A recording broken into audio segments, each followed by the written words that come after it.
Una de las figuras más importantes con las que contaron en Barreiros Diésel es nuestro protagonista de hoy. Hablamos de Juan Gallade Prado. Es director de desarrollo de motores y grupos motrices de la empresa. Conocemos un poco más de su historia, funciones y relación con el empresario Eduardo Barreiros. Yo trabajaba en una empresa constructora porque cuando acabé la carrera de ingeniería industrial pues no había plazas en Barreiros y estuve continuamente insistiendo hasta que en el año 58 pues hubo una ampliación porque ya empezaban a hacer camiones y alguna otra cosa y ya entré más o menos, estuve todo el tiempo en el mismo sitio, en ingeniería de productos, estuve trabajando en los planos de los motores, entonces se hacía el primer motor ya denominado el motor EV6 y al final pues acabé con toda la responsabilidad de los motores que se hacían. Mi labor era construir los prototipos, ayudar en el proyecto de los motores, porque en fin éramos varios los que trabajamos en el proyecto de los motores y una vez hecho los planos de los motores, encargaba las piezas, hacíamos los prototipos, arrancábamos los prototipos, el motor de los taxis, que es el primero que desarrollé completamente, y al final cuando el motor murió, pues daba 65 caballos, que era el más potente y el que menos consumo. Los taxis que gastaban en Madrid, según los atascos de tráfico, gastaban de 12 a 14 litros de gasolina, pasaron a gastar 8 de gasoil. Lo que hizo es que solucionó el problema del transporte porque en su primera época, claro, transformó de gasolina a diésel los motores rusos hasta que hizo unos 2.500 o 3.000, que ya se acabaron los motores rusos y tuvo que hacer su propio motor. Y claro, lo mismo que se le acabaron los motores de gasolina para transformar a diésel, porque transformaban los rusos principalmente, porque los americanos, los Ford y los Chevrolet no aguantaban el sobreesfuerzo del diésel.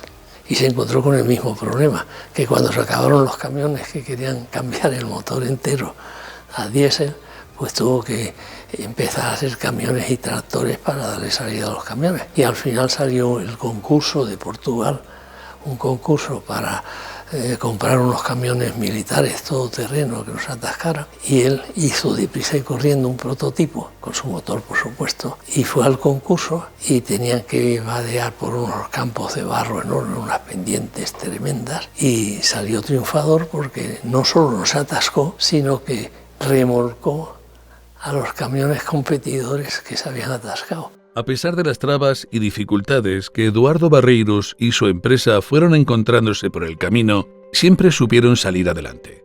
Juan y su departamento reinventaban y transformaban los motores para poder ser los mejores. Y por fin, consiguieron su objetivo.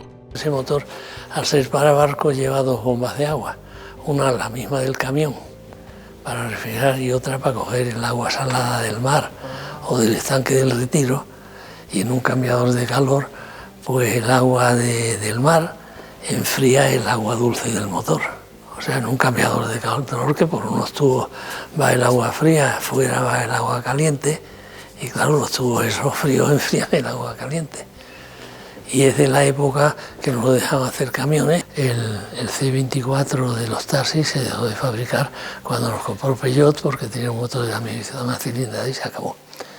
Y los motores grandes se dejaron de fabricar cuando nos compró Renault. Lo que hizo es que primero, pues al de 13 toneladas le cambió el motor Renault, luego a los grandes le cambió la caja de cambio, le cambió la carrocería, todo lo demás era Barreiros. Y entonces cuando llegó a 100% Renault, pues dejaron de fabricarse los motores Barreiros. Y lo que tengo yo, el disgusto enorme, es que el de 340 caballos lo habíamos subido a 375 caballos y no llegó a salir al mercado, porque fue cuando se dejó de fabricar. O sea, habíamos llegado al consumo de 1 litro por cada tonelada de transporte. O sea, si el camión cargaba 38 toneladas entre el peso propio y la carga, que era el camión mayor que hacíamos, pues gastaba menos de 38 litros. Y con esta invención, con esta modificación, bajábamos de 38 a 34 litros. Y eso es una cosa que sueño con el disgusto que me lleve. Eduardo Barreiros no solo se centró en camiones, tractores o motores de barco. Se introdujo en el mundo del automóvil para que la gente de a pie disfrutara de sus creaciones. Sus modelos estrella, el Simca 1000 y el Doge, son conocidos por la mayoría de las personas. Y Juan nos habla de lo que supuso su llegada al mercado. Al nacionalizar el motor, todas las piezas del motor las probamos y le hicimos pruebas de larga duración a máxima potencia hasta que todas las pruebas se comportaban igual que el motor francés. De los 45 caballos que daba el Simca 1000 normal, le subimos a 70 y se ponía a 150 por hora, en fin, era el chulo de las carreteras. Este coche pues acabó con las colas para adjudicar coches. Yo mi primer 600 tuve que esperar 2 años para que me lo adjudicaran. Y al salir este coche ya saturó el mercado lo suficiente para tener el coche en una semana. A los empleados de la fábrica, bueno, ingenieros y jefes de departamento y tal, nos cedía un coche cada 2 años pagando 1.400 pesetas al mes, incluyendo el seguro. O sea que casi con las 1.400 pesetas apenas pagábamos el seguro. Y a los 2 años lo volvíamos a estrenar y lo vendían entre los empleados de la fábrica a un precio mucho más barato que nuevo, y en realidad era un coche nuevo. Estos Doge se empezaron a fabricar en España en el año 1964. Al principio tuvieron un éxito enorme porque el coche máximo y de lujo y el de representación que había era el Seat 1400 y en fin, se había quedado pequeño para ser coche de representación. En carretera, que en la época esa de los años 60 hubo una época con la crisis del petróleo que estaba prohibido ir a más de 100, a 100 kilómetros por hora, este coche gastaba 10 litros de gasolina, yendo a 100 por hora, que el Seat 1400 gastaba 10,5. Y era un coche con lo grande que era económico para ir en carretera. Ahora en Madrid era una ruina. En Madrid, según los atascos que hubiera, pues gastaba de 15 a 25 litros.